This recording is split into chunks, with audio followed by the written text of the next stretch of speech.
ఈరోజు గతంలో ఎన్నో తప్పులు చేసి ప్రజాక్షేత్రంలో ఆనాడు భంగపడి తదనంతరం తిరిగి ఈయనకేమైనా బుద్ధి వచ్చిందేమో అని ప్రజలు అనుకున్నారు. కానీ చూస్తూ ఉంటే ఇప్పటికి కూడా ఆయన బుద్ధి కానీ ఆయన వైఖరి కానీ మారలేదు అని స్పష్టంగా అర్థమవుతూ ఉంది.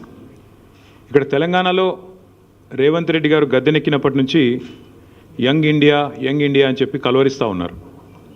అసలు ఈ యంగ్ ఇండియా వెనకాల ఉన్న కథ ఏందో నిన్న ఈడీ కేసు, ఈడీ ఛార్జ్షీటు చాలా వివరంగా చెప్పింది. మనం గతంలో ఇక్కడ తెలంగాణలో 2015వ సంవత్సరంలో చూసినాం. ఓటుకు నోటు కుంభకోణం ఇంకెవరు కూడా మర్చిపోలేదు.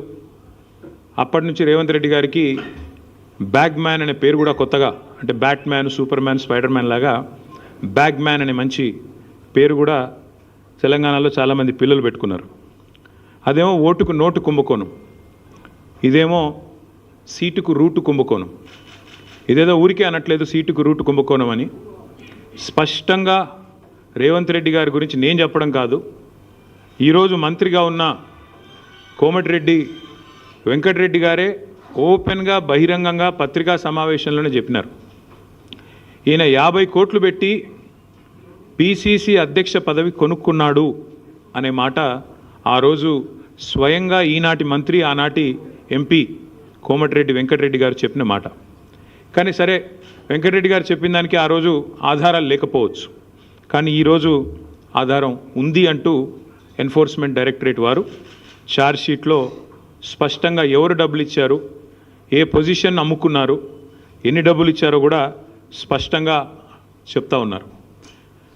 ముందేమో ఆనాడు పీసీసీ కోసమేమో సూటుకు, ఆనాడు పీసీసీ పదవి కోసం బ్రహ్మాండంగా ఆ రోజు డబ్బులు ఇచ్చి 50 కోట్లు ఇచ్చి తెచ్చుకున్నారని వాళ్ళ కాంగ్రెస్ నాయకులు చెప్పిన మాట.